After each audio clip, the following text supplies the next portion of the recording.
Bismillahirrahmanirrahim. Assalamualaikum warahmatullahi wabarakatuh. Waalaikumsalam warahmatullahi. Alhamdulillahirabbil alamin wassalatu wassalamu ala asyrafil anbiya'i wal mursalin sayyidina Muhammad wa ala alihi wa sahbihi ajma'in. Subhanaka la ilma lana illa ma 'allamtana innaka antal alimul hakim. Rabbi shrah li sadri wa yassir li amri wahlul 'uqdatam min lisani yafqahu qawli. Wasaddid lisani wahdi qalbi bihaqqi sayyidina Muhammadin sallallahu alaihi wasallam. Amma ba'd.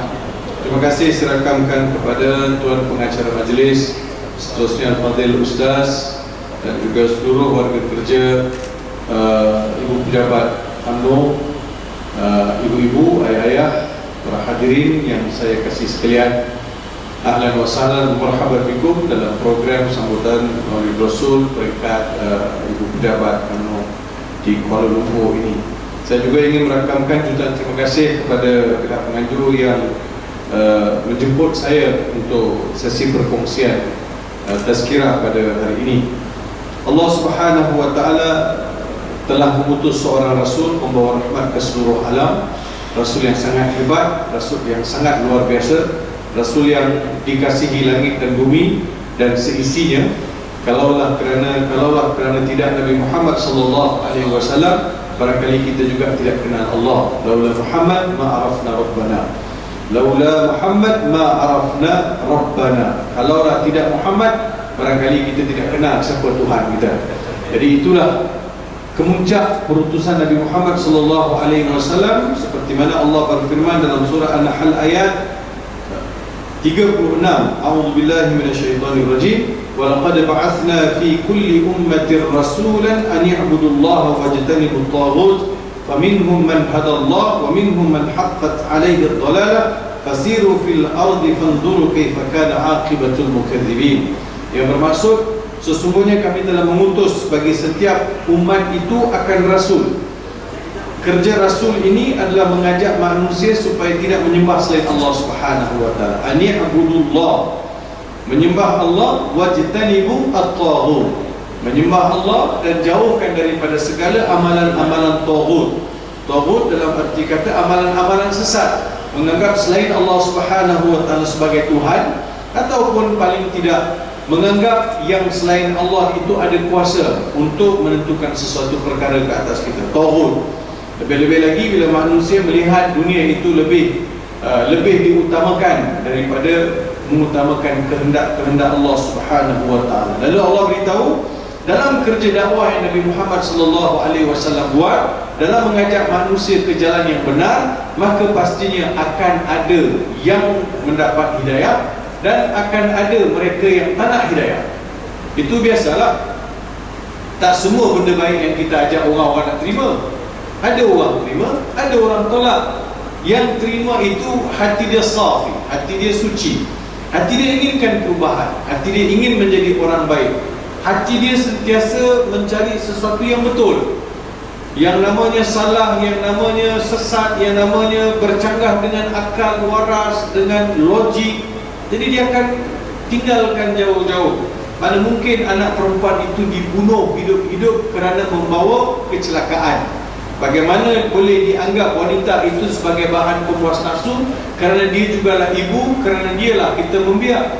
Tapi di zaman jahiliyah perempuan itu dilihat sebagai pemuas nafsu, hanya barang dagangan, tidak secocok dengan akal. Datang Nabi Muhammad betulkan perkara tersebut. Maka ada yang terima, ada yang tak terima. Menyembah Tuhan, hendaklah sembah Tuhan yang satu, Tuhan yang tidak ada rupa, yang tidak boleh digambarkan akan fizikal Tuhan itu. Tuhan itu adalah tidak serupa dengan sesuatu apapun. Turun surah Al-Ikhlas beritahu qul huwallahu ahad, Allahus samad, lam yalid wa lam yulad wa lam yakul lahu kufuwan ahad. Tapi ada je Arab jahiliyah yang tak mau pada kebenaran ketuhanan Allah. Dia lebih suka Tuhan itu banyak, dia lebih suka Tuhan itu boleh dilihat fizikalnya, boleh lihat Tuhan itu besar mana, tangan besar mana, mata besar mana, baru dia yakin ada Tuhan.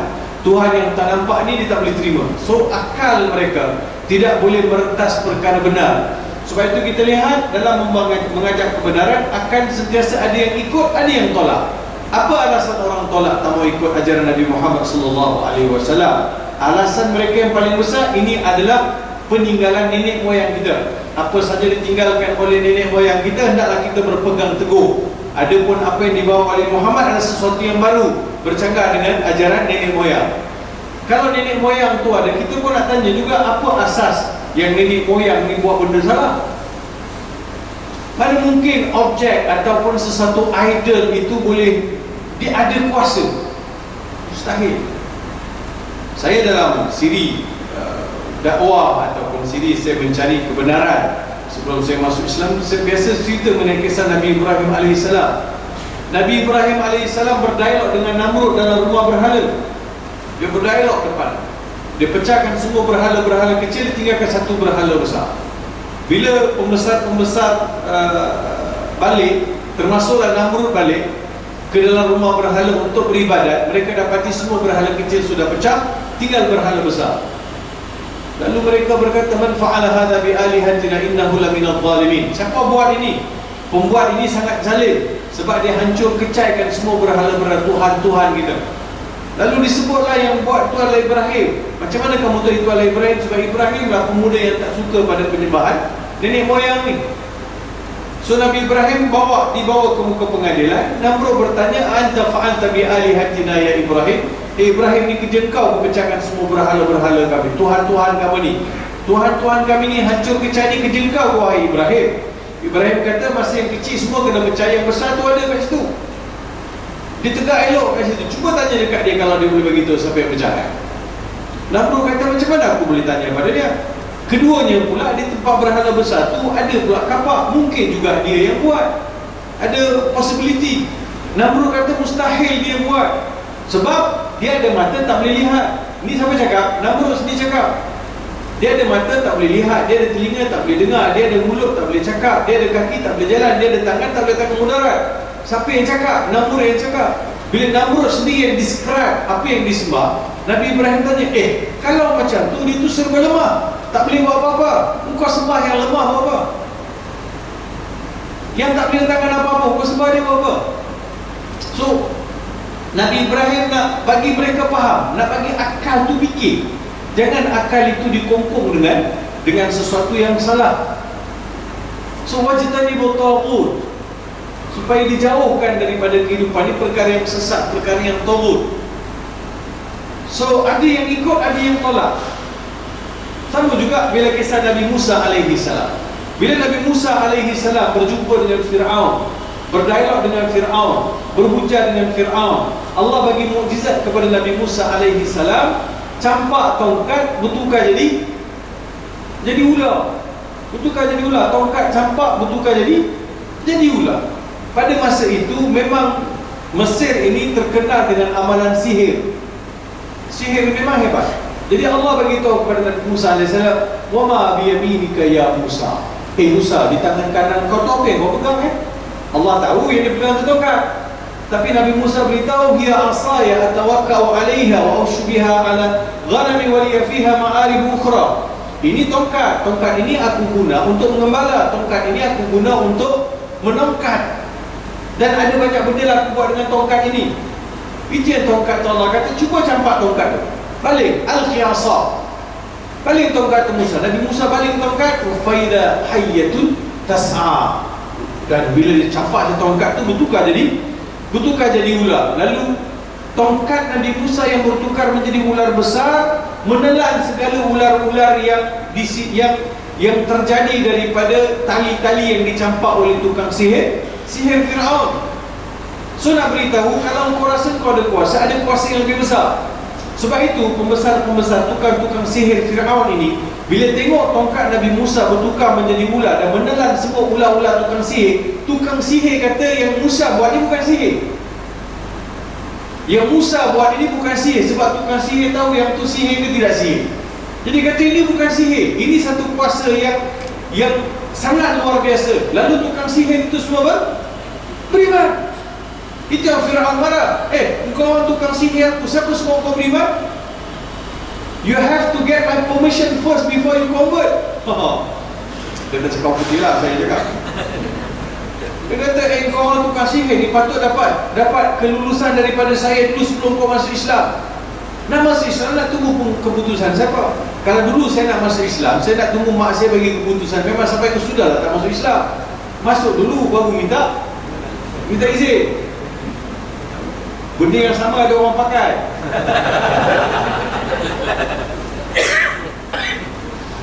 Minta izin tak dapat ustaz, habis minta maaf aja lah.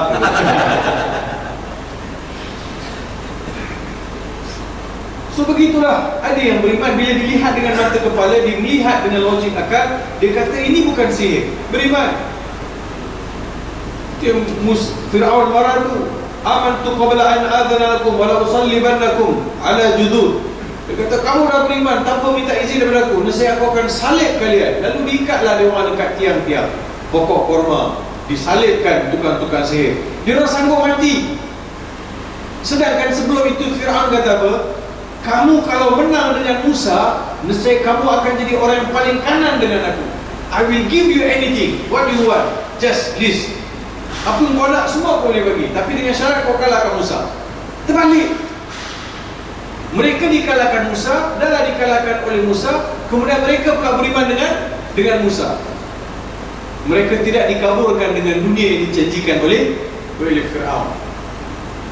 Sebab kebenaran bila datang, dunia itu jadi kecil. Begitulah yang berlaku di zaman Nabi-Nabi terdahulu, Nabi Musa, Nabi Isa, Nabi Zakaria, Nabi Yahya, Nabi Ibrahim. Semua Nabi berhadapan dengan pancaroba, dengan ujian bila nak mengajak manusia kepada kebenaran. Balik-balik alasan, ini nenek moyang kita punya amalan, ini nenek moyang kita punya amalan. Dulu kat Malaysia pun terkenal juga, biar mati anak jangan mati adat. Tapi sekarang dah tak dengar lah, kurang. Dulu saya kat kampung masa kahwin pun, ada nenek sambut saya tabur beras. Saya majlis kahwin saya dibuat di kampung, keluarga akak saya yang uruskan. Jadi bila sampai di Kupang, masuk ada nenek bawa beras kunyit. Dia gaul dengan kunyit, dia tapur-tapur, dia sampai tapur, dia kata untuk kembalikan semangat. Dia tak tahu kita memang bersemangat masa tu. Wali apa lagi? Lihat. So, kita lihat ada yang mendapat hidayah, tak dapat hidayah. Begitulah dengan dakwah Nabi Muhammad sallallahu alaihi wasallam. Sebab itu Al-Quran dalam ayat yang Allah kata, fasiru fil ardi fanzuru kaifa kana aqibatul mukadzibin. Bertebaranlah, ada rezeki pergi berjalan. Pergi berjalan, lihat bagaimana ketentuan-ketentuan Tuhan atas permukaan bumi ini. Ada duit, pergi berjalan. Kumpul Ustaz, pergi berjalan. Ya, saya tengok Mak Saleh ni kumpul duit, pergi berjalan. Betul tak? Akak kumpul duit power, pergi berjalan lah kak. Dapat duduk. You have to enjoy your life. Akak kumpul, sekarang kerja bagai nak mati. Saya dah sedar dah sekarang. Saya sekarang dah sedar diri. Kan? Dulu ceramah, sekarang stop sikit ceramah. Kan? Tapi bila SQ Allah panggil ni, kita pergilah. Walau waktu kerja, saya kata tak pergi kerja, buat kawan. So, kumpul duit, kita kerja bagai naga, tak ada masa nak enjoy, tak ada masa nak bercuti, tak ada masa nak pergi mana-mana, kumpul. By time 45, awak dah sakit. Kononnya nak kumpul duit hujung, nanti nak enjoy. Betul kan? Masa dah sakit dah. Orang lain enjoy duit kita. So masa ada duit, kita berjalan kan? Pergilah, pergi Turki ke, pergi apa? Pergi Switzerland ke, package macam-macam ada. 10,000, 7,000, 8,000. Kalau tak ada duit, main kutu lah. Ini balik-balik kutu, toto. Dah laku toto kat rumah pun tak tahu nak simpan mana. Orang masih kalau balik kampung mesti toto. Dia tak beli toto banyak je nak buat apa? Sumbar dalam bagi toto. Tak payah, ada duit pergi berjalan. Paling jauh, paling dekat boleh pergi Perth pun boleh pergi, Singapore boleh pergi. Saya nak encourage orang pergi berjalan sekarang ni. Kalau kat Malaysia ni pun boleh jugalah. Boleh, kat Malaysia pun banyak tempat yang kita tak explore. Saya pun biasa lah pergi kat Malaysia ni. Saya pergi Redang, saya pergi Pulau Kapas. Saya ada cuti, saya bawa anak-anak pergi ke Mersing, bawa berjalan dalam Malaysia. Bawa berjalan, ada rezeki bawa berjalan. Yeah, enjoy your moment with your kid, with your wife, with your husband. Enjoy your moment. Cuti-cuti pergi berjalan. Betul tak? Setuju? Orang perempuan setuju. Yang tak ada masa ni orang lelaki. Dia macam tu. Tak payah minta akak beli je tiket, suruh dia fly sekali. Itu je jawapan dia. Kalau tunggu memang tak ada masa. Dia pergi main golf semua, dia ada masa dengan kawan dia. Dia macam ayah. Jadi ya, so kita nak lihat. Saya sebut ni, bila saya melihat, kalau nak minta kepada Allah Subhanahu Wa Taala sesuatu perkara, minta perkara yang baik-baik. Sebab itu Allah Subhanahu Wa Taala beritahu suruh kita berjalan di atas permukaan bumi ini. Kalau pergi Turki, kita tengok kerajaan Turki, kita tengok Istanbul, kita tengok bagaimana Sultan Muhammad Al-Fatih mengalahkan kerajaan kuasa besar Bizantin, kan, dapat menembus masuk, dapat dia tawan kota Bizantin. Dulu Istanbul tu nama dia Konstantinopel, bukan Gopal, Konstantinopel. Ada pal-pal kat belakang tu. Konstantinopel ni di bawah kerajaan Bizantin, ditawan oleh Sultan Muhammad Al-Fatih. Masa tu Muhammad Al-Fatih umur 22 tahun. Umur 22 tahun dia tawan kota Konstantinopel ni, ditukar nama pergi Istanbul. Istan maksudnya Islam, Bol maksudnya bandar. Istanbul bandar Islam. Ada orang tu dah banyak kali pergi, dia tak tahu makna Istanbul. Saya kata pergi, buat apa nama Istanbul pun tak tahu.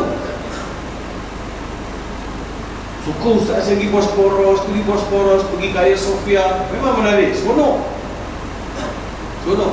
Ada duit pergi berjalan lah kak. Dah lah tu rumah, dapur, rumah.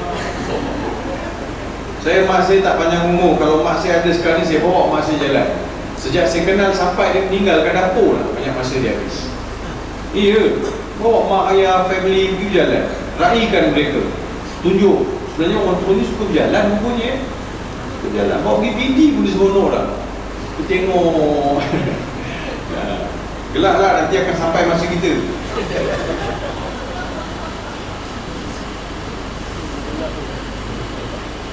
Jadinya suruh berjalan. Nabi SAW lihat dalam surah Al-Jumu'ah, Allah Subhanahu Wa Taala berfirman ayat kedua, huwa alladhi ba'atha fil ummiyina rasulan minhum yatlu 'alaihim ayati wa yuzakkihim wa yu'allimuhumul kitaba wal hikmah wa in kanu min qablu lafi dhalalin mubin. Shadaqallahu azim. Yang bermaksud dialah mengutus seorang rasul dari kalangan mereka yang tidak tahu membaca dan tidak tahu menulis. Maksudnya Allah beritahu masa Nabi Muhammad diutus di kalangan orang kafir Quraisy di Mekah ni, majoriti penduduk di Mekah tu tak tahu baca, tak tahu tulis. Jadi bukanlah satu keaiban bahawa Nabi Muhammad itu tidak tahu membaca dan tidak tahu menulis. Ummiyina rasulan, ummiyin. Sebab itu kita panggil ummi. Ummi ni untuk apa? Ummi ini adalah panggilan menggambarkan kita ni tak tahu, minta bimbing, minta panduan. Sebab itu kita panggil ummi. Ummi, apa hal ummi? Ada yang panggil ibu, ada yang panggil mak, ada yang panggil apa? Mama. Ngada-ngada lah. Semua mak, semua ummi. Stokin mana, ummi stokin mana, ini baju mana, kasar mana, semua ummi. Mak kena jaga daripada stokin anak sampai stokin bapa, mak yang kena jaga. Bapak pelik lah bapak ni. Rajin-rajin lah roda tengok dalam rumah tu, sudu pun tak tahu kat mana. Apa lah, nampak sangat jarang balik. Jangan ke dapur. Aduh. Jangan dicoba.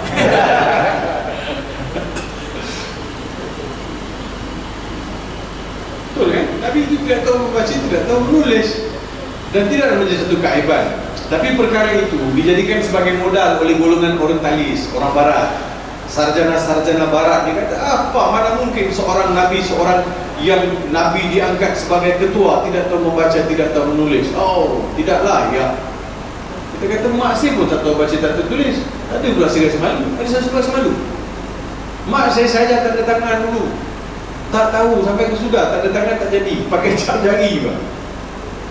Tak ada pula rasa aib. Satu, keduanya, mak saya yang tak tahu baca, tak tahu tulis lah suruh saya belajar rajin-rajin. Dia tak hari cakap, belajar rajin. Berletih daripada bangun pagi sampai pergi sekolah, balik berletih lagi. Kita kata berletih lah, tapi dia memang nak suruh anak dia jadi orang. Kau jadi orang nak. Besok kalau tak belajar rajin-rajin, besok tak ada orang, tak boleh kerja, susah cari rezeki. Walaupun itulah falsafah dia, tapi betul juga. Dia tak tahu baca, tak tahu tulis, tapi tanah dia beli, ada 3-4 lot dia beli. Rumah ada 2. Kan masa meninggal tinggalkan juga emas. Bukanlah besar sangat gaji ayah pun, tapi dia pandai strategi. Mak yang tak tahu tak sekolah tu, tapi dia tahu macam mana nak buat. Anak-anak balik makan dah siap, baju dah siap, semua siap. Jarang sangat pergi makan kat luar, mak je dah masak. Tapi sekarang dunia moden tak macam tu. Dah terbalik. Mak yang pandai baca lagi tinggi, mak sekolah lagi malas mak masak. Dengan tempat lain yang marah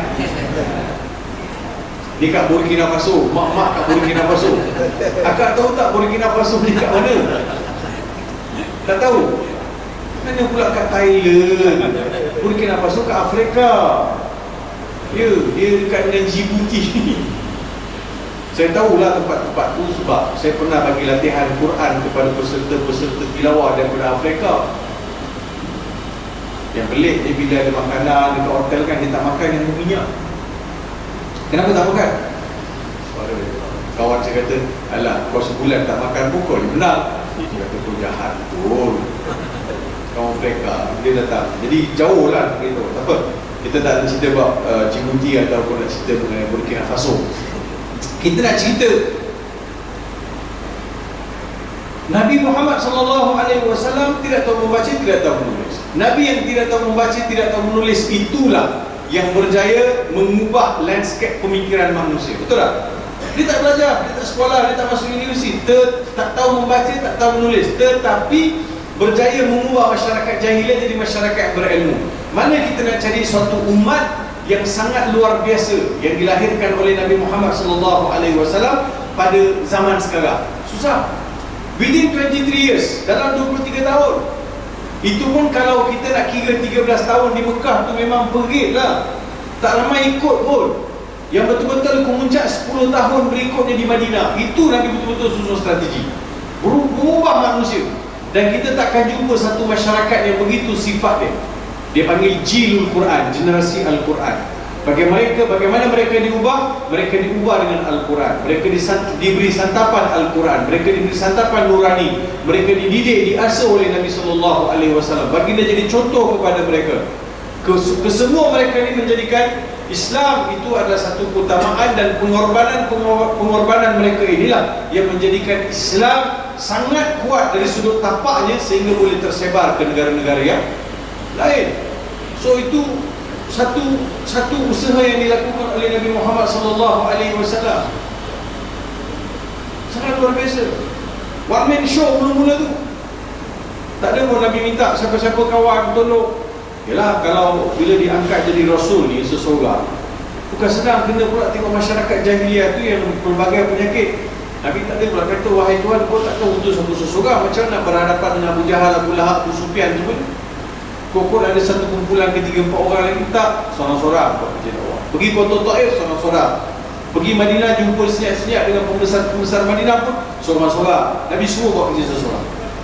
Awal tu Nabi strategikan macam. Tapi yang pentingnya Nabi dapat suntikan daripada kekuatan daripada Allah Subhanahu Wa Taala. Sebab itu kita sebagai umat Nabi Muhammad SAW, peninggalan Nabi Muhammad adalah satu petunjuk bahawa kekuatan kita adalah sejauh mana kita akrab dengan Allah, kita dekat dengan Allah Subhanahu Wa Taala. Ummiyin, rasulan, tapi Nabi yang tak tahu membaca, tak tahu menulis telah menjadi melahirkan manusia yang ada akhlak budi pekerti yang sangat tinggi. Diajar bagaimana nak hormat wanita. Sebelum kedatangan Islam, wanita itu dijadikan bahan dagangan seperti mana saya sebut tadi. Datang Islam angkat martabat wanita. Baru ni saya pergi ke Brunei, ada convocation dari HUPU, College Universiti Perguruan Agama Seri Begawan. Saya jadi tetamu daripada saya wakil daripada kuis. Kita ada MOU, so di-invite. Jumpalah pensyarah-pensyarah perempuan kat situ, berubah ambil gambar kat saya. Ya, saya ingatkan saya tak apa laku. Rupanya ada juga peminat saya di Brunei tu. Rupanya dia orang ambil gambar, dia siap sebut, kami suka tengok ustaz ceramah dekat TV selalu membela wanita. Saya nampak dah undi wanita untuk saya. Silap. Sebab saya selalu beritahu supaya persepsi orang kita ni jangan ada bawa perangai jahiliyah dalam melayan wanita. Nabi angkat martabat wanita ke tahap yang tinggi. Nabi sama sekali tidak akan membenarkan siapa-siapa pun memperkecilkan kedudukan wanita. Dalam Islam tak ada satu ayat pun yang merendahkan wanita. Datang golongan orientali, feminis dan sebagainya, dia kata, mana ada? Memang dalam Quran ada. Quran telah mendiskriminasi wanita. Saya kata, kat mana? Itu Quran kata bagi lelaki 2, bagi perempuan 1 dalam harta pusaka. Allah, baru satu ayat kau baca. Kau kena baca semua ayat berkaitan dengan harta pusaka, baru kau tahu natijah dia. Satu ayat tak boleh jadi hujah. Dan ada juga tafsiran. Bila Allah Subhanahu Wa Taala beritahu apabila orang lelaki ada nasib dia, ada bahagian dia apabila meninggalnya ibu ayah ataupun kaum kerabat. Orang perempuan pun ada nasib dia. Nasib maksudnya ada harta pusaka apabila meninggalnya ibu bapa dan juga ataupun ahli keluarga. Faridatan min Allah. Maksudnya yang demikian itu adalah satu ketetapan daripada Allah. Saya bila kumpul ayat-ayat faraid ini, bila saya kumpul ayat-ayat faraid, dia panggil ashabul furud. Dengar tu, ashabul furud. Ashabul furud ni adalah frontliner. Frontliner yang akan ambil harta pusaka ni dulu. Ada 12. Ada 12 kategori ashabul furud. Dalam 12 ashabul furud yang akan jadi frontliner ambil harta pusaka ni, 8 adalah perempuan, 4 aja lelaki. So bagi tahu saya di mana Islam mendiskriminasi wanita. Patutnya orang lelaki lah kena bagi tahu kami didiskriminasi. Kami dapat 4, perempuan dapat 8. Tak ada. Ada keadaan-keadaan tertentu, bukan keadaan itu. Banyak keadaan-keadaan bila perempuan akan dapat lebih banyak harta pusaka daripada lelaki. Okey lah, fine lah, perempuan dapat 1, lelaki dapat 2. Saya nak tanya, apa tanggungjawab perempuan dengan 1? Dan apa pula tanggungjawab lelaki dengan 2? Lelaki dapat 2, dia ada ahli keluarga, dia kena nafkahkan isteri dia kena nafkahkan anak dia, mungkin juga dia ada ayah lagi, dia ada ibu lagi yang dia kena nafkahkan, anak-anak bersekolah, tanggungjawab dia. Jadi dapat 2. Yang perempuan dapat 1, beli handbag lah, shopping lah, dia punya aja, just for you. Tak cukup tak? Yang 2 bagi kat lelaki ni, kau dapat 2 ni, kau kena bagi mak kau makan, bapak makan, anak-anak makan, isteri makan, sewa rumah bayar, kereta bayar, semua kau kena buat. Yang perempuan ni bagi 1, sedap, 1 punya ni, awak punya lah, saya kena buat apa? Suka hati awak lah, awak punya. Faham? Oh, halo. Kan? Dapat banyak tu, jangan lupa belanja. Ya, nak beritahu Islam tidak pernah diskriminasi. Cuma cara penterjemahan, cara penceritaan, cara diberitahu itu tak sampai kepada orang perempuan itu je. Balik-balik perempuan ni ar-rijalu qawwamuna 'ala nisa. Orang lelaki itu adalah penguasa ke atas wanita. Dibaca dalam khutbah, dalam ceramah-ceramah. Perempuan kena dengar cakap suami, kena ikut suami. Alah, saya kata sudah jelek dengar hujah-hujah yang dangkal begitu. Dia kalau nak baca ayat Quran ni, bacalah habis. Ar-rijalu qawwamuna 'ala an-nisa bima faddalallahu ba'dahum 'ala ba'd. Lelaki itu adalah penguasa. Dia bukan penguasa. Qawwamun adalah pengimbang. Qawwam adalah orang yang berlaku adil. Qawwam saksama. Qawwam seorang bijaksana. Jadi lelaki itu hendaklah dibawa watak-watak qawwam. Qawwam ni dia tak habis dengan satu perkataan. Dalam bahasa Arab dia tak habis. Qawwam tak habis itu. Contohnya aqimus salah. Perkataan aqimu asal perkataan qawama yang menguatkan, qawi, kuat. So lelaki ni kuat. Sebab itu lelaki kuat dulu depan jaga perempuan. Bukan pegang otak.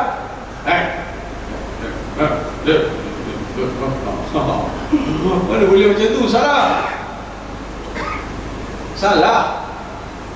Bima faddalallahu ba'dahum 'ala ba'd. Allah mengangkat sebahagiannya akan sebahagian yang lain. Maksudnya kalau saya baca betul-betul ayat tu dari sudut terjemahan, dari sudut konotasi ayat tu, dari sudut uslub ayat tu, Allah nak beritahu orang lelaki dia tak akan dapat, orang lelaki dia tak akan Jadi hebat kalau tak ada perempuan di sisi dia. Begitu juga orang perempuan tak hebat kalau tak ada lelaki yang hebat di sisi dia. So kehebatan lelaki adalah bergantung kepada sejauh mana hebatnya isteri. Begitu juga di sebaliknya. Pasal susah sangat apa? Ya. Bila Allah beritahu jadikan manusia ini daripada satu nyawa. Betul kan? Daripada satu nyawa. Satu nyawa. Maksudnya Nabi Adam alaihi salam. Maksudnya dari sudut biologinya, dari sudut fizikal, dari sudut kekuatan, perempuan pun ada hak dia yang tersendiri. Ya. Luar biasa. Jangan main. Ya. Cuma orang kita yang tak faham lagi lah.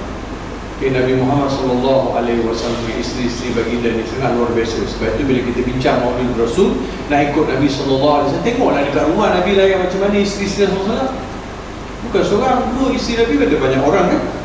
Nabi tak pernah menyinggung antara satu sama lain. Dia orang yang selalu singgung Nabi adalah Muhammad. Berkumpul, isteri-isteri berkumpul. Rasulullah, kami nak tanya, kami ni ramai-ramai ni, siapa yang kau paling sayang? Susah jawab soalan tu. Ya, abang saya nombor 1 ke nombor 2? Dia jawab macam mana? Agak-agak banyak buah. Pingsan lah. Dia jawab. Tidur surau Petronas abang nombor 1. Ya. Mana tu? Nabi SAW beritahu, tak apa. Malam ni masing-masing ada di bilik, saya akan beritahu. Balik. Lepas tu Nabi bagi cincin. Cincin yang aku bagi kau dan aku sayang kau. Tapi jangan bagi orang tahu. Besok aku begitu. Yang tu pun sama. So pada siapa yang ada cincin, dia lah paling aku sayang. Semua tu. Hikmah Nabi Muhammad SAW. Dalam berumah tangga, Nabi pun selalu berhadapan dengan apa? Dengan ujian. Iya. Aisyah dengan Nabi Muhammad SAW. Bila Nabi Muhammad SAW ada krisis dengan Aisyah ni, Abu Bakar Siddiq lah datang sebagai orang tengah. Ada sekali Abu Bakar Siddiq datang. Dia orang berselisih dalam isu. Bila Nabi tanya kepada, bila sampai Abu Bakar Siddiq, Nabi panggil Abu Bakar sebagai orang tua jadi pengadil, jadi orang tengah, damaikan antara dua pihak. Jadi bila Abu Bakar sampai, Abu Bakar tanya, apa cerita orang ni? Rasulullah kata, Aisyah, silalah beritahu apa yang awak nak beritahu kepada ayah awak. Biar ayah awak saja yang buat satu keputusan. Aisyah dia budak kan, dia beritahu, bal anta taqul awalan, bahkan kau lah cakap dulu. Bila Abu Bakar dengar perkataan tu keluar dari Aisyah, dia jadi bingit. Dia lempang anak dia. Mana boleh kau cakap macam tu dengan Rasulullah, dengan suami kau? Bila kena lempang, dia lagi kat Rasulullah. Lagi peluk Rasulullah. Dah jadi bayi. Rasulullah marah Abu Bakar. Aku panggil kau sebab kau tu lempang bini aku. Dah dia orang jadi baik, Abu Bakar balik. Seperti boal Abu Bakar balik. Cuma nak beritahu suasana tu wujud tak wujud. Dalam contoh surah At-Tahrim. Surah At-Tahrim. Ya ayyuhan nabiyyu lima tuharrimu ma ahallallahu lak tabtaghi maradata azwajik. Turun ayat menegur Nabi Muhammad SAW perihal makan madu. Nabi pergi rumah Zainab, bermalam di rumah Zainab. Di situ pagi-pagi, besok pagi-pagi hari, Zainab bagi Rasulullah makan madu. Madu itu diranih dengan sejenis herba. Tak tahulah apa tu sauda ke apa, tak tahu. Dia ada herba lah dimasuk dalam madu tu. Nabi pun makan. Nabi makan, Nabi balik, pergi rumah Hafsah. Sampai di rumah Hafsah, Hafsah buka pintu. Rasulullah kata, Rasulullah makan apa, mulut bau ni? Mungkin juga Rasulullah sampai, Rasulullah bagi welcome kiss ke, Allah Allah. Takkan dia tiba bau mulut? Betul tak? Hi, good morning, Assalamualaikum, how are you? Enggak. Bau dalam mulut apa-apa, makan apa ni? Tak enak lah bau. Kan? Budak garam ni? Bukan. Bau. Sebab itu abang tak nak kiss dengan abang. Isi tak nak kiss.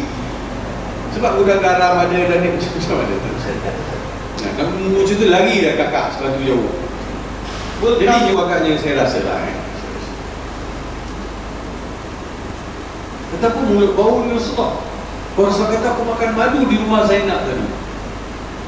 Wallahi lan a'ud ilaiha abada. Demi Tuhan lepasnya aku tak makan dah madu. Nabi bersumpah tak nak makan madu. Turun ayat kata, "Ya Muhammad, kenapa kau mengharamkan madu sedangkan madu tu halal? Semata-mata nak harapkan kesenangan isteri kau haramkan madu." Cuma Rasulullah beritahu kepada Zainab, kata, "Wahai Zainab, kau jangan pula pergi bagi tahu ke Hafsah yang abang tak nak makan madu dah." Tapi di sesama perempuan kan, dia cerita, "Kau Rasulullah makan madu rumah kau dah bau mulut." Rasulullah kata, "Kau tak nak makan." Dah tersebar sama dia orang. Sebab itu susah cakap rahsia kau perempuan tu.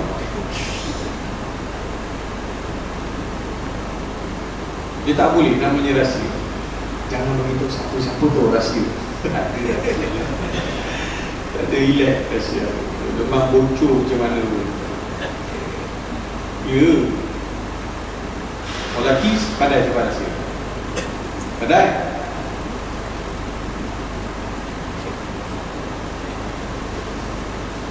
Ada dua orang budak bing sama dekat sekolah. Sekali tengok gambar sama bapa. Sampai budak dia satu bapa simpan rahsia. Hebat tak bapa? Ini cerita-cerita yang sampai kat saya bila saya kena kaunseling. Baik.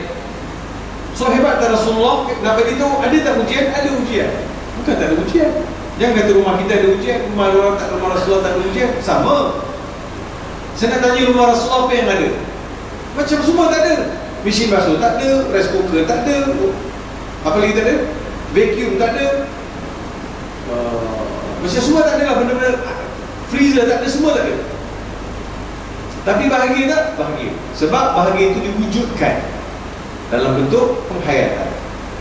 Ya, Nabi biasa jemur kain, Nabi biasa bersihkan rumah, biasa kerja-kerja tu Nabi pun akan tolong isteri-isteri dalam masalah. Ya, Nabi uli tepung, Nabi buat roti, Nabi suap isteri makan roti. Biasa. Last kali akak kena suap bila tak? Tahu tak pun? Hari bersanding tu lah, buat kenangan. Itu pun sudu bersilang kan. Seorang suap sana, seorang masuk sini.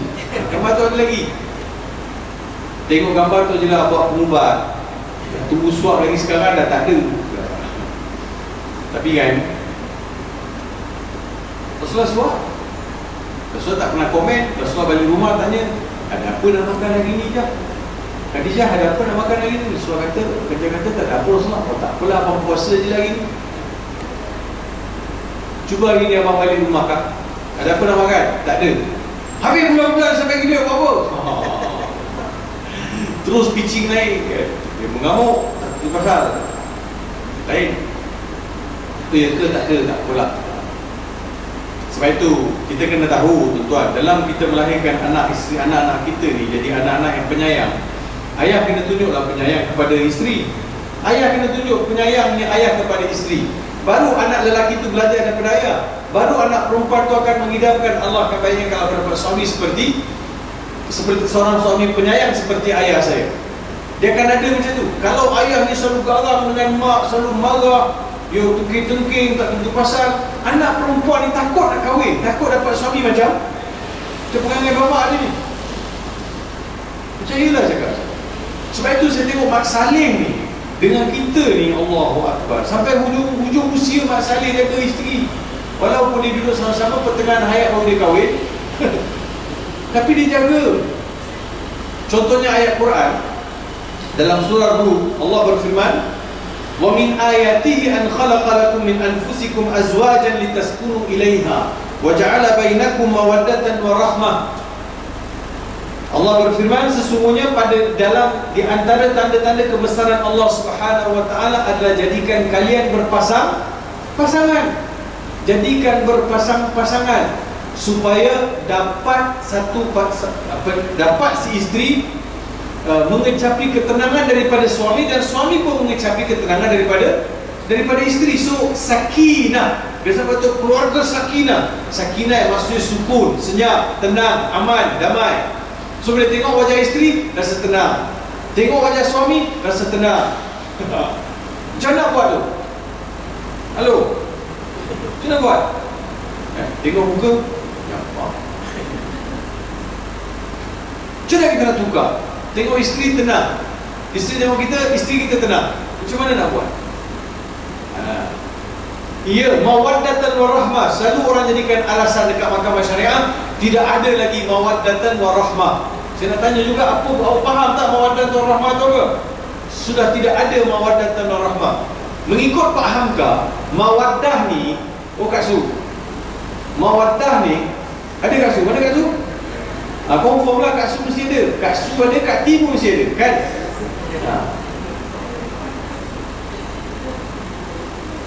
Mawaddah Pak Hamka sebut adalah berkaitan dengan perasaan cinta dan sayang di awal perkahwinan. Rahmah adalah belas kasihan di hujung-hujung usia. Kak, dengar dulu. Awal kahwin semua cantik, semua indah. Darling, sayang, I love you, I miss you, my dear, kan? Honey, semua ada. Semua indah-indah. Kalau dia anak seorang, maknya, abahnya. Dia lama sikit, awak, boy.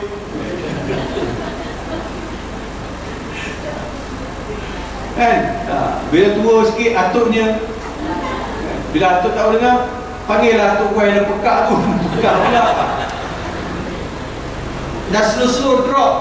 Padahal awal usia cantik, sayang, manja. Di hujung usia, bukan hujung lah, bila 50-60 ni kan, masing-masing dah berumah, masing dah berumur. Belas kasihan tu ada. Rahmah.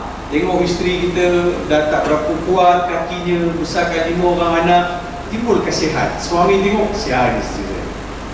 Begitu juga si isteri melihat suami, letih suami aku, besarkan, cari kami rezeki, bagi kami kesenangan. Tengok Allah sedih, kesian. Timbul perasaan kasihan. Ya. Saya bila pergi overseas, kadang saya cukup pergi taman, dia punya lane, dia punya garden, duduk dengan anak-anak kan. Tengok Mak Saleh dia bawa isteri dia yang dah tua, yang dah uzur. Isteri seorang, ada sekali saya tengok, dia isteri kena pack t-shirt yang gini. Dia bawa isteri dia terjalan laju sikit. Suami terjalan laju, isteri cuba jalan laju, nak kejar suami. Dia toleh isteri tengok macam nak bekerja tu, dia kata, okay, ni. Honey, it's okay. Don't rush, I'm here. Honey, okay, honey, I'm here. My dear, it's okay, I'm here. Dia pegang tangan isteri jalan. Agak-agaknya, Kak, abang bawa jalan tak? Kalau kena pergi isteri tu, kalau bawa sepanjang jalan, bawa tu kena marah. Cepat sikit. Akak pun tak nak pergi dah. Ya. Dia kalau mawaddah ni, cinta ni, kalau dulu-dulu naik kapcai je, motor kapcai kan, Honda kapcai, dia peluk isteri dia tu dah atas motor tu, suami tu, isteri peluk suami tu macam peluk batang pinang kan. Kau tengok, saya pun tak pernah tengok, tapi sekali bila saya tengok betul-betul dia naik batang pinang, angin tiup kencang, dia punya peluk batang pinang, dia takut jatuh. Macam itulah dia punya peluk, takut jatuh. Peluk senak suami tu, dia punya peluk tu, takut terlepas. Itu mula kahwin, hujung-hujung dah sikit kan, seorang atas bakul, seorang atas duduk jauh. Kadang isteri tak sempat naik, suami dah jalan. Iya, Allahu Akbar. So Nabi SAW ajar kita macam mana nak sayang isteri. Kita tahu Nabi Muhammad SAW perkahwinan baginda ni, Nabi kahwin isteri pertama Khadijah, Khadijah binti Khuwailid. Kita tahu Khadijah binti Khuwailid ni, Nabi kahwin ketika umur Khadijah 40 tahun, Nabi umur 25 tahun. Beza jauh tu, almost 15 tahun beza kan. Ya, bahagia tak? Bahagia. Dia Khadijah yang pergi pinang Rasulullah SAW. Punca yang bila Nabi SAW bawa barang dagangan Khadijah untuk berniaga di Syam. Yang ikut Nabi Muhammad SAW adalah Maisarah. Maisarah ni adalah pembantu kepada Khadijah yang akan ikut Nabi pergi berdagang, bawa barang-barang dagangan Khadijah. Tahu kan Maisarah ni lelaki ke perempuan? Perempuan apa je kat dia lelaki. Maisarah itu kat kampung kita Maisarah perempuan. Kalau kat Arab Maisarah tu lelaki. Tapi boleh lelaki boleh, perempuan boleh. Tapi dalam specifically cerita ni Maisarah itu adalah lelaki. Setiap kali Maisarah balik akan cerita kat Khadijah. Khadijah, aku pergi berniaga dengan Muhammad dekat Syam ni. Ui, Muhammad ni kalau bercakap ni, ya Allah, macam cakap ni sangat-sangat cantik bahasa dia. Kalau dia berniaga, orang suka berniaga dengan dia. Dia jujur jual, barang yang bawa semua habis Khadijah. Sepanjang perjalanan aku dengan dia ni, seorang yang sangat berbudi pekerti. Sekali pergi berdagang, Maisarah balik mesti cerita. Kali kedua pergi berniaga, balik Maisarah mesti cerita. Ketiga pergi berniaga balik, Maisarah mesti bercerita. Setiap kali Maisarah balik daripada berniaga dengan Rasulullah, mesti cerita kat Khadijah.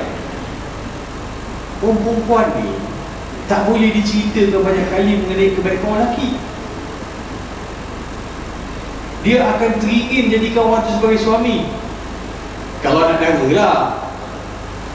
Kalau yang dah berumah ni, alangkah baiknya kalau dia lah suami aku dulu cerita lain. Sebab itu orang perempuan dengan lelaki cari jodoh beza. Orang lelaki cari jodoh guna mata, orang perempuan guna jodoh, cari jodoh guna telinga. Orang perempuan ni kalau ceritakan kebaikan seorang lelaki baik, dia tu ya Allah pandai jadi imam, baca Quran sedap, boleh baca khutbah, boleh pimpin. Dia kata mungkin dia kan imam aku, kan? Alangkah indahnya kalau dia jadi suami aku. Dengar je, lupa tak tengok lagi ni. Walaupun ireng-ireng macam Farid Rawi, tak apa. Orang yang jauh ya. Kata orang lelaki pula ceritalah kebaikan perempuan tu macam pandai belajar, kerja hebat, hormat orang tu, pandai masak, pandai mengemas, tapi tak cantik. Agak-agak lelaki tu nak. Kata tak apalah, saya istiqorah dulu. Sebab dia tak kisah kalau isteri dia tu pandai masak sardin dengan kangkung je. Asalkan lawak, pergi mana-mana orang kata, wih, pandai kau pilih. Dia nak benda-benda macam tu. Terbalik kan? So saya nak beritahu, kebahagiaan itu bukan pada cantik. Kebahagiaan adalah kefahaman.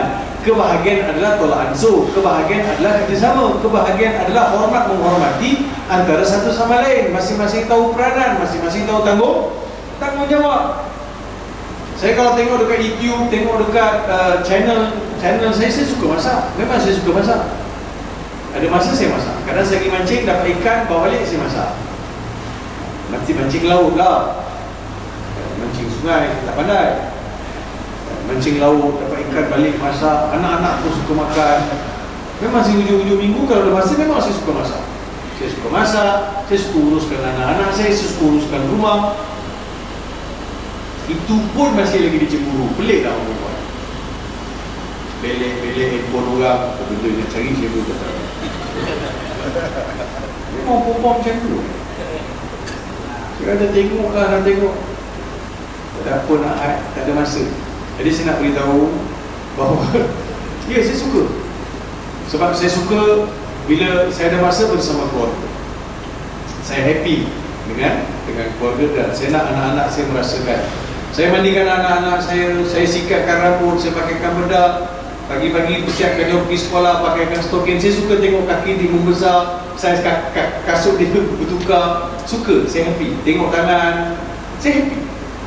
Tak adalah jadi bapa besok, dah besar, kau ya? Terkejut. Ya. Saya anak 6 orang. Anak saya 6 orang, yang kecil ber 6 tahun. So anak sulung saya KCCA UiTM. So anak saya 5 perempuan, seorang je lelaki. So fahamlah kat rumah isteri saya bekerja sebagai cikgu. Jadi bapa mentua saya family saya mix. Kat sini saya dah cerita dulu. Saya kata mix family saya ni, bapa mentua saya Cina, mak mentua saya Melayu. Saya yalah dia masuk Islam. So anak-anak saya, anak-anak satu Malaysia, Melayu ada, Cina ada, India ada. Semua ada dalam.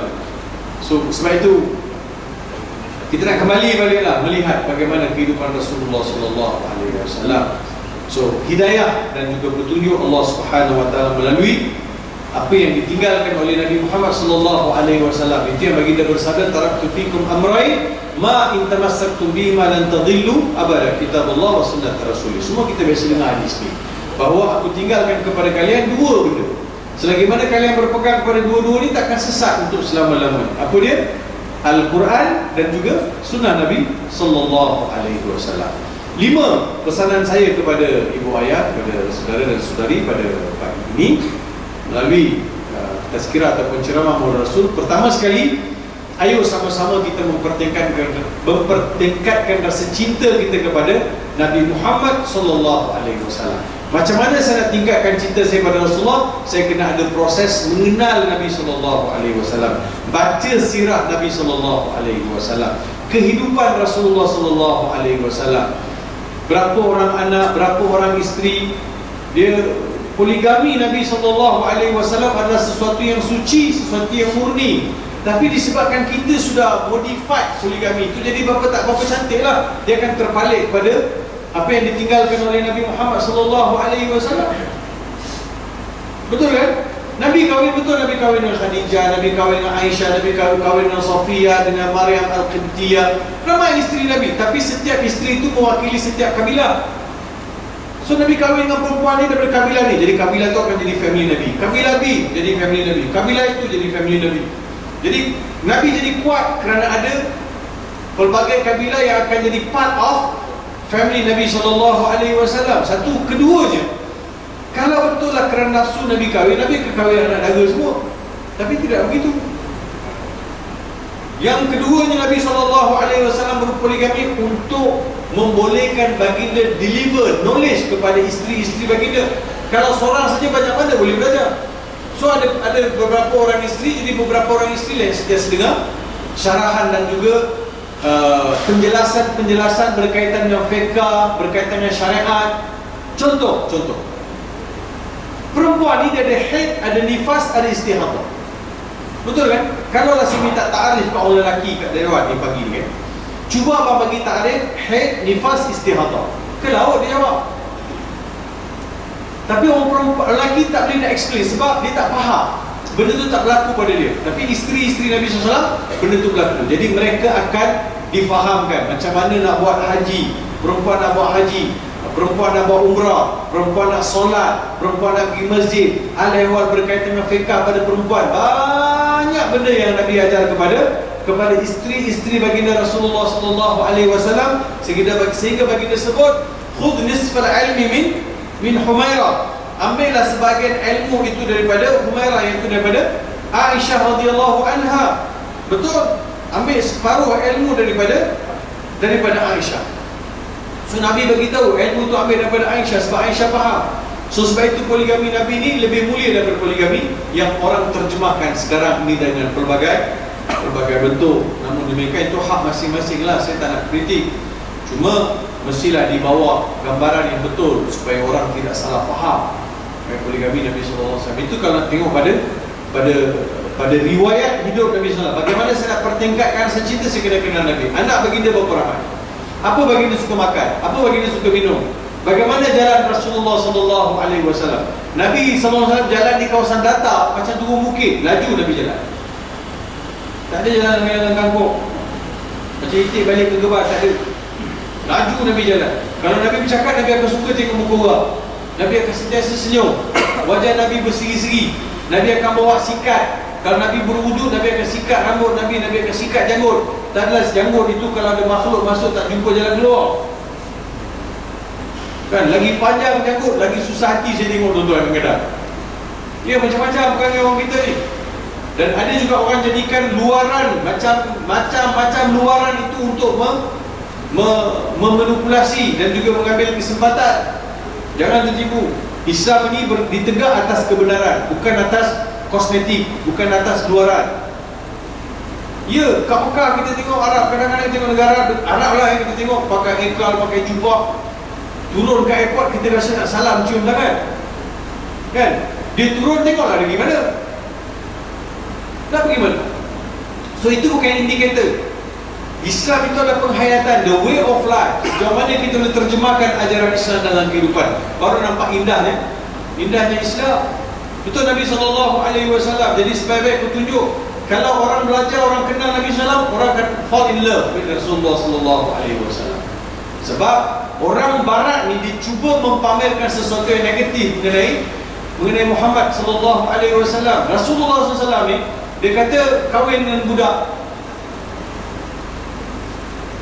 seks dengan budak. Jadi tuduhan. Sedangkan Nabi Muhammad SAW menikahi Aisyah ketika umur 8 tahun dan menggauli Aisyah ketika umur 16 tahun. Ada macam-macam riwayat dalam isu berkaitan dengan pernikahan Aisyah dengan Rasulullah SAW. Bukan satu riwayat.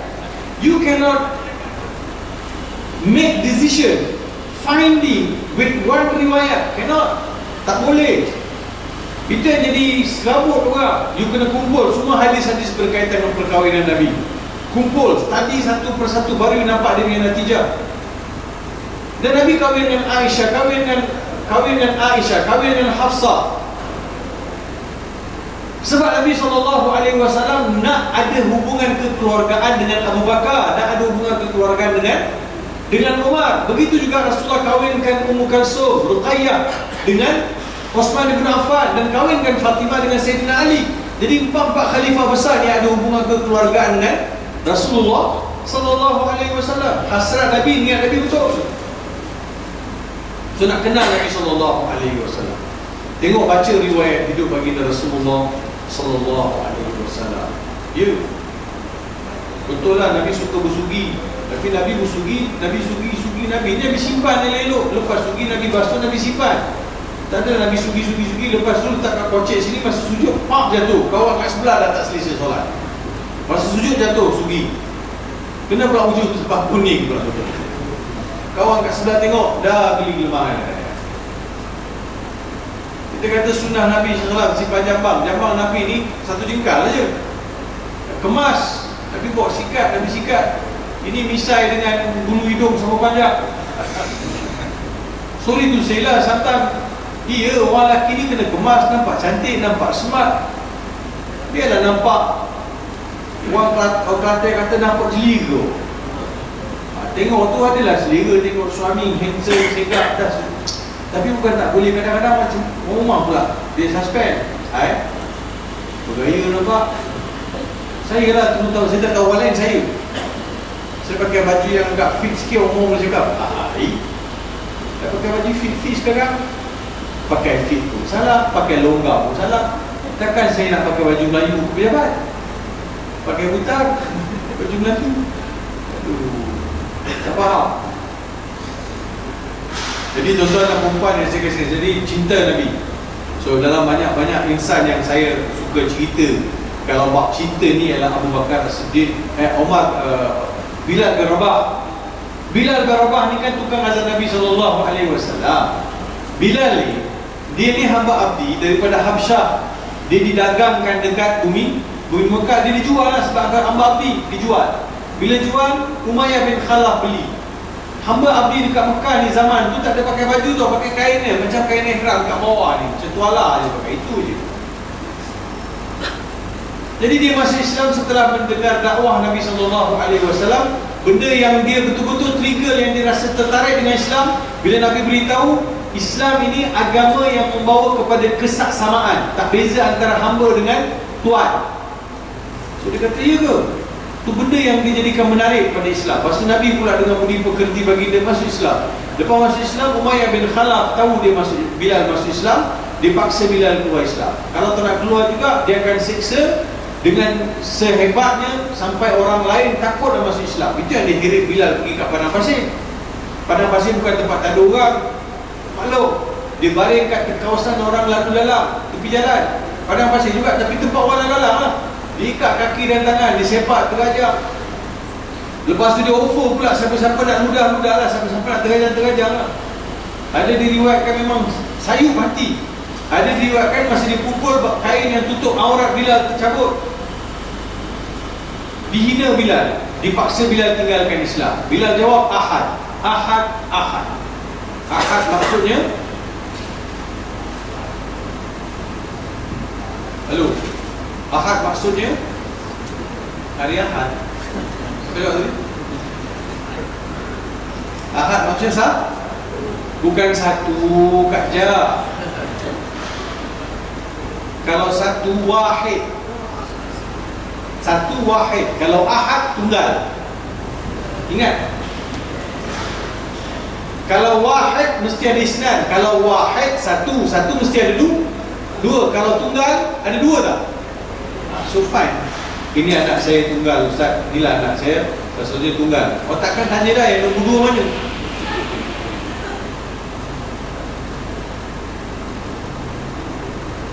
So, ahadun ahad.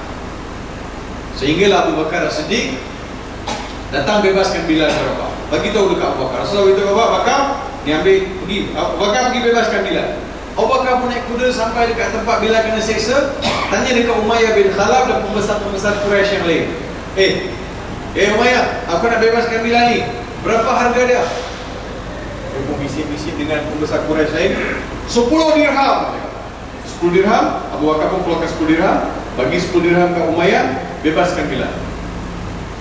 Umayyah dengan kawan-kawan dia ni, yang pembesar Quraisy yang lain, gelak dekat Abu Bakar. Sebab apa gelak? Sebab Abu Bakar, Bilal tu 2 dirham pun belum tentu orang nak beli. Kau bayar 10 dirham apa hal? Dia kata kau bayar lebih daripada apa yang sepatutnya. Begitulah dia rasa kau beli tak sepatutlah harga mahal macam tu. Kau beli juga 10 dirham. Rasulullah, Abu Bakar tunjuk uncang yang ada 100 dirham. Abu Bakar tunjuk, ini aku bawa 100 dirham. Rasulullah pesan ke aku berapa saja harga Bilal, Rasulullah suruh aku bayar. Ya, masing-masing. Bilal pun ikut, Abu Bakar Siddiq balik, duduk dengan Rasulullah, mendampingi Rasulullah. Rasulullah curahkan segala kasih sayang pada Bilal, dan Rasulullah tidak membezakan Bilal dengan sahabat-sahabat yang lain. Rasulullah pun bagi kebebasan kepada Bilal. Bilal dapat merasakan nikmat menjadi insan yang bebas, bukan lagi insan jadi hamba abdi. Hebat. Sehinggalah disyariatkan solat, dan solat itu nak panggil orang solat. Macam nak panggil? Ada yang kata kita bunyikan loceng aja lah. Ada yang kata kita bunyikan trompet aja lah. Ada sahabat kata why not Rasulullah kita panggil dengan Allahu Akbar, Allahu Akbar. Rasulullah kata menarik. Terus siapa nak panggil? Bijak-bijak Bilal lah panggil. Bilal jadi tukang azan. Bilal lah panggil. Bilal orang pertama yang panggil orang pergi solat. Masa mula-mula tu tegak aje lah panggil Allahu Akbar, Allahu Akbar, Allahu Akbar, Allahu Akbar. Asyhadu an la ilaha illallah, asyhadu an la ilaha illallah, asyhadu anna Muhammadar Rasulullah. Tegak aja dulu panggil. Lepas tu lama baru jadi variasi. Pergi kat Malaysia pula macam-macam variasi. Ustaz nak azan lagu bom. Lagu Sabah, Bayati, lagu Hijaz, semua dilakukan. Lepas tu baru masuk lagu semua.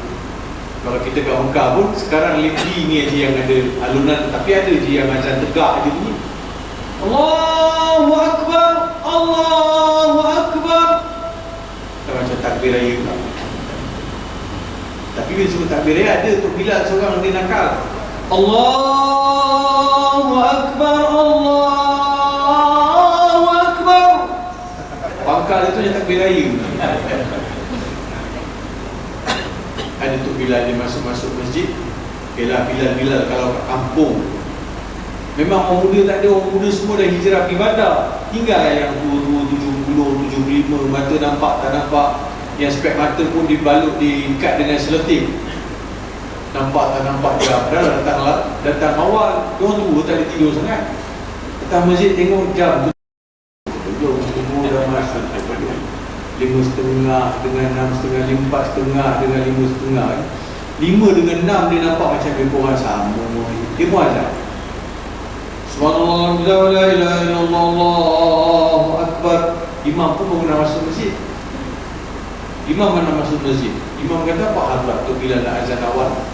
Masuk tapi sempatlah 2 baris imam azan. Bila azan Allahu Akbar, Allahu Akbar, Allahu Akbar, Allahu Akbar. Imam panggil, Tok Bilal. Tok Bilal. Belum subuh lagi lah. Belum. Tak masuk lagi tak masuk waktu lagi awal azan dah. Cobaan. Ada orang buat cobaan test mat pukul 5 pagi. Tapi pandai Tok Bilal tu. Hebat. Ada orang buat filem tapi itu cerita benar tu. Yang apa ni, Husin gila. Ada buat movie punya drama lepas Husin gila. Husin ni bukan lagi gila, dia tak betul. Dia tak sihat lah. Dia tak sihat. Kita yang sihat ni syukur lah banyak. Tapi kita pun ada tak kadang-kadang gila tu. Walaupun tak gila orang Cina, semua kita ada kadang-kadang gila itu, gila ni. Dia kadang dekat Kelang Husin dia duduk. Masjid mana saya tak ingat, ada dia sebut. Dia suka datang masjid. Rajin 5 waktu mesti ada. Dia kamat, orang semua dah masuk saf nak solat, si Husin ni masih lagi sapu teh hijab. Sapu teh hijab. Kata Husin, oh dah solat, kau tak sapu teh hijab apa? Aku gila, aku tak wajib sembahyang, kau lagi sembahyang. Ada sekali orang masuk toilet, dia dah basuh, bersihkan toilet. Dapat kan, masuk toilet tu pakai berus gigi. Pakai berus gigi. Orang tanya, Syed, kalau pakai berus gigi, bila nak siap, pakai berus yang besar tu, cepat sikit siap. Pakai berus besar, cepat siap, pahala aku sikit. Pakai kecil, dah lambat siap, pahala aku banyak. Mana Syed ni kata nanti? Kata nanti pahala dia. Ada sekali tu dia azan awal. Dia azan waktu pukul 10. Pukul 11 pagi dia azan. Dia masuk, dia boleh ulang kali keluar masuk masjid agak. Jadi dia tahulah mana nak on mikrofon apa semua. Dia azan pukul 10 pagi. Allahu Akbar, Allahu Akbar. Satu kampung lah datang, apa hal pula pukul 10 azan, pukul 10 berkubur. Kata, kenapa azan pukul 10 datang? Ni siapa punya kerja ni? Ini suara Husin ni. Memang nak kena Husin hari ni. Memang nak kena belasah Husin. Ada yang bawa kayu dah. Dan menjadi gila Husin ni. Panggil Husin, keluar kat sini Husin. Husin pun keluar. Kata, kenapa kau azan sekarang ni? Apa pasal? Tak boleh. Tak boleh lah. Kenapa tak boleh? Sebab ini bukan waktunya untuk azan. Azan subuh, zuhur, asar, maghrib, isyak. Sekarang salah. Kira aku salah lah azan. Ya, salah azan. Tapi kau datang kenapa?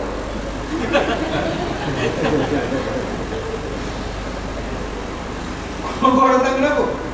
Kau datang lah, kau salah azan. Oh, yang aku salah azan, kau datang. Yang betul-betul azan sebut tadi, kau pergi mana? Sekarang beritahu kau, aku gila ke kau gila? Betul tak? Pandai. Meninggal lah Husin tu pun. Banyak pengajaran dia, jangan main. Jadi Bilal ni lah azan. Cuma diriwayatkan Bilal ni, dia punya sebutan tak berapa betul. Shin, Bilal tak pandai sebut Shin, dia pandai sebut Sin dia. Kau dah azan, As'adu an la ilaha illallah, As'adu anna Muhammadan Rasulullah. Jadi orang yang ada di keliling ni, sahabat-sahabat ni kekut dah dahi tengok. Apa hal ni, Bilal ni sebut Sin pun tak betul. Kekut dahi. Jadi sahabat Rasulullah faham. Rasulullah tengok muka sahabat-sahabatnya yang kekut dahi ni. Rasulullah kata, Sinun Bilali inda Allah Shin. Biarpun Bilal sebut Sin, sampai dekat Allah jadi Shin. Keikhlasan Bilal. Keikhlasan Bilal. So apa saja ikhlas kita buat, biarpun kecil, tapi ikhlas kita buat, insya-Allah akan diangkat kepada Allah Subhanahu wa taala. Yang pertama.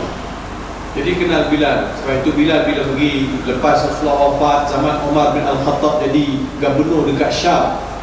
5 tahun dia di situ, hampir 5 tahun. Bilal mimpi, Rasulullah tanah mimpi, kata, "Wahai Bilal, sudah lama kau tak tengok aku." Bilal pun bersiap-siap, selang beberapa hari atau ikut riwayat sebut dia sampai seminggu. Bilal pun sampailah Madinah. Sampai Madinah waktu zuhur. Bila masuk masjid, sahabat-sahabat ada. Rasul, bila sahabat-sahabat tengok Bilal ni, kawan lama kan, perlulah tanya khabar, apa khabar Bilal, seronok dia orang. Kejap lagi dia kata, "Wahai Bilal, ni masuk zuhur dah, tak lama ni masuk zuhur, kau azan lah." Bilal kata, "Tak, aku azan untuk Rasulullah." Sejurus kemudian Umar pula masuk. Umar bin Al-Khattab masuk. Umar masuk, Umar nampak Bilal, Umar pun perlu Bilal tanya khabar apa semua. Umar kata, "Wahai Bilal, dah masuk zuhur ni, azan lah Bilal, kami rindu nak dengar azan kau." Jadi dia tak tolak. Bila Umar yang minta, dia pun azan. Allahu Akbar, Allahu Akbar, Allahu Akbar, Allahu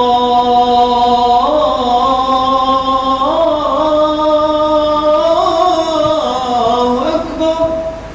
Asyhadu an la ilaha illallah, asyhadu an la ilaha illallah,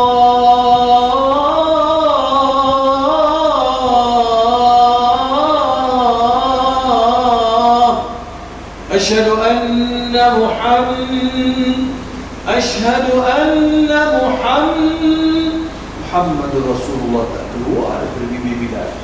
Nafas dia macam tersekat, jadi sempit dada dia nak sebut Muhammadur Rasulullah, sebab dia terkenal saat dan ketika bersama Rasulullah sallallahu alaihi wasallam. Rindu dia pada Bilal. Yalah, dia azan pun depan makam Bilal Rasulullah kan. Jadi dia punya rasa cinta. So kita pun kena ada juga, bila sebut nama Nabi SAW, kita nak cepat-cepat selawat sallallahu alaihi wasallam.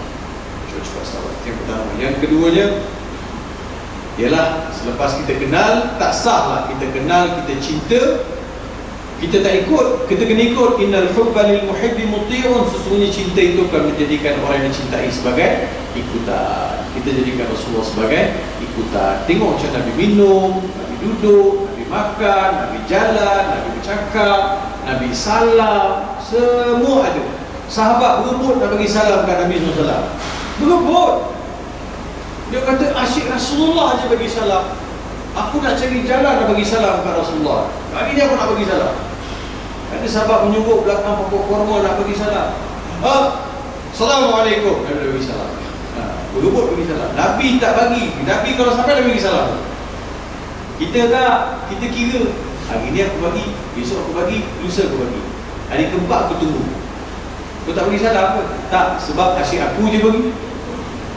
Jadi kita tak tahu bagi fadilat bagi salam ni. Antara ciri ahli syurga suka bagi salam. Suka bagi salam tu tak adalah kejap-kejap bagi salam kat orang salam. Assalamualaikum. Itu lu pemakan ubat namanya tu. Iya. Bagi salam. Ada sekali yang Sayyidina Ali jalan dengan Rasulullah, jalan. Nabi jawab salam. Waalaikumsalam. Waalaikumsalam. Jadi Sayyidina Ali tanya, ya Rasulullah, Rasulullah jawab salam, siapa ni? Tak nampak pun tu pokok kayu bagi salam dekat. Pokok kayu semua bagi salam kat Nabi sallallahu alaihi wasallam.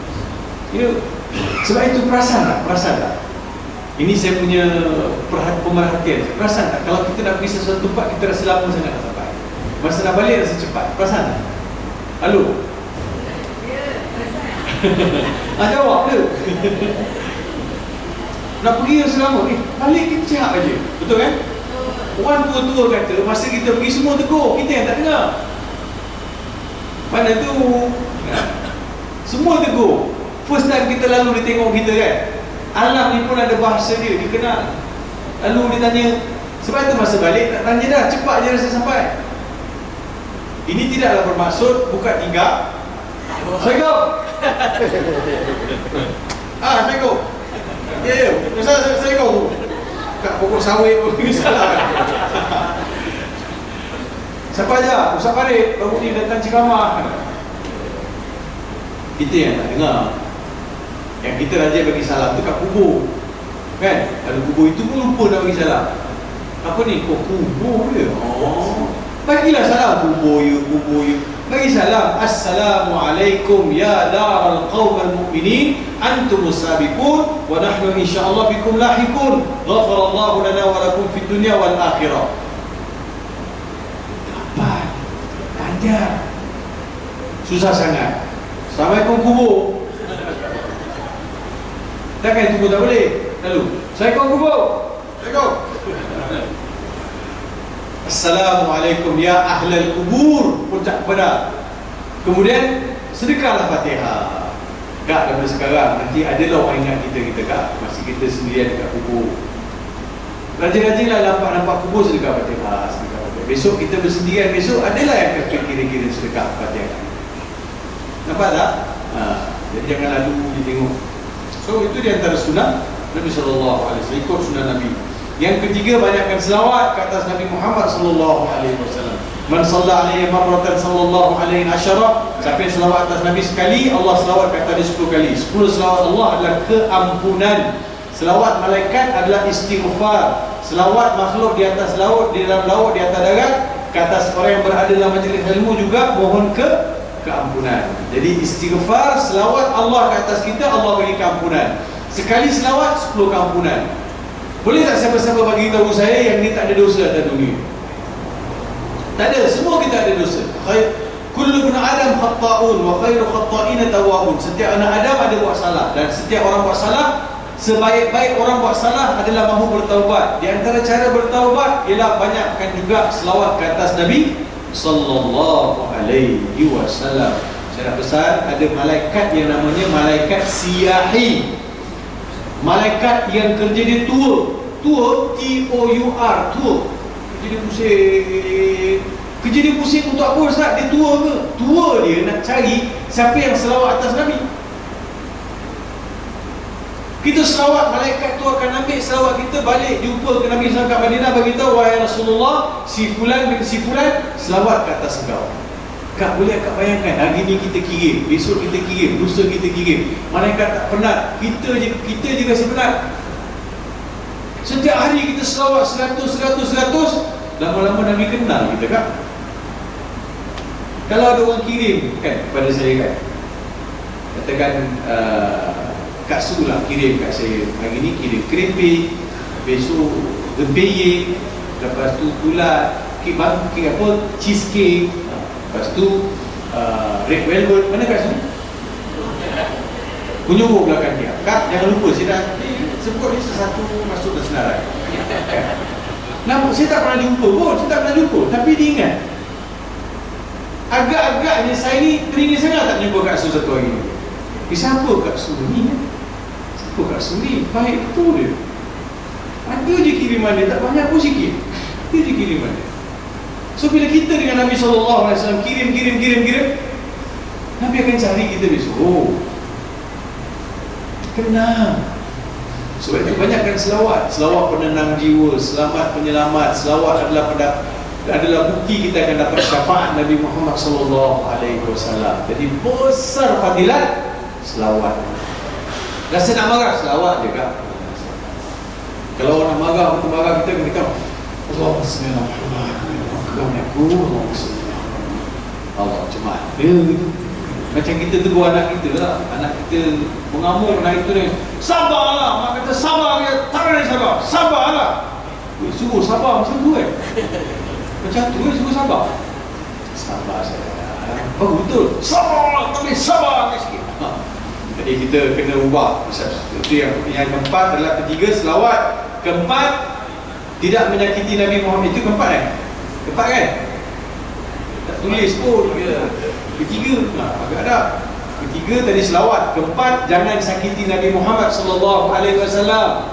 Orang duk perli janggut, perli serban, jubah, jangan.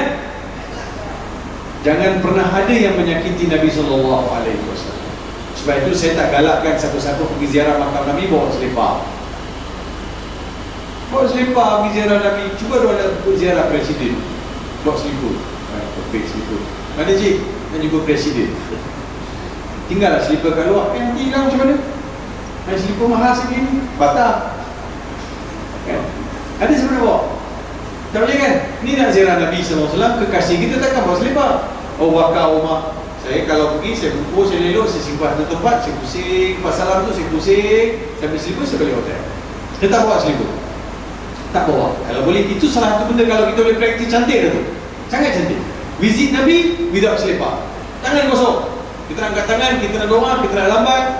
Betul tak? So, tak cantik lah bagi saya lah. Tak cantik. Itu yang pertama. Yang kedua, tak payahlah mengintai. Dia tulis kat situ kan, ini Abu Bakar, ini Umar, ini Sayyidina Rasulullah SAW. So ada tempat tu, tak payah. Yang mana? Lupa. Tak payah nak skoding sangat lah, Kak. Tapi orang perempuan masuk belakang kan.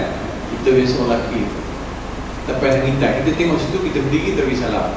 Sebab ada ulama sebut, suka kita kalau orang datang mintai bilik kita kan. Kita berdiri kat situ, dah tahu itu tempat Nabi SAW, kita beri salam. Man zarani ba'da wafati ka'annama zarani fi hayati. Siapa-siapa yang ziarah aku selepas aku wafat, seolah-olah dia ziarah aku masih hidup. Kita ni nak kita bagi salam pada Nabi, Assalamualaikum ya Rasulullah. Nabi jawab, Waalaikumsalam. Kita tak dengar. Nabi jawab, Nabi tunggu nak jawab salam gitu. Jadi jangan lupa. Jangan ada yang menyakiti Nabi SAW. Yang kelima adalah menyampaikan sunnah Nabi kepada orang lain. Yang mana sunnah-sunnah Nabi yang simple-simple kita tahu tu, kita share lah dengan kawan-kawan. Share dengan kawan-kawan. Satu hari satu sunnah, cuba share dengan. Hebat kita besok. Bawa masuk pribadi Nabi dalam kehidupan kita. Kasih sayang, hidup, menghormati antara satu sama lain. Jadi tuan-tuan, ibu ayah yang saya kasih sekalian, disebabkan saya ada komitmen lain pula, pukul 2 saya ada meeting, saya kena gerak sekarang. Terima kasih, salah silap saya meminta kemaafan. Kita doa sama-sama, semalam Parlimen telah dibubarkan. Kita doakan supaya pilihan raya berjalan dengan baik, dengan aman damai, tak ada sebarang gangguan, dan Allah jauhkan negara kita dari malapetaka, dan diberi peluang untuk mereka yang berwawasan dan berstrategi dalam membangunkan dan ada track record yang baik untuk memimpin kita terus. Itulah hasrat kita, dan supaya negara ini kembali harmoni dan tidak lagi menjadi bahan lucu orang luar di negara-negara yang lain. So kita doalah sama-sama, itulah kita boleh bekalkan. Sekian daripada saya. Wabillahi taufiq wal hidayah. Assalamualaikum warahmatullahi wabarakatuh.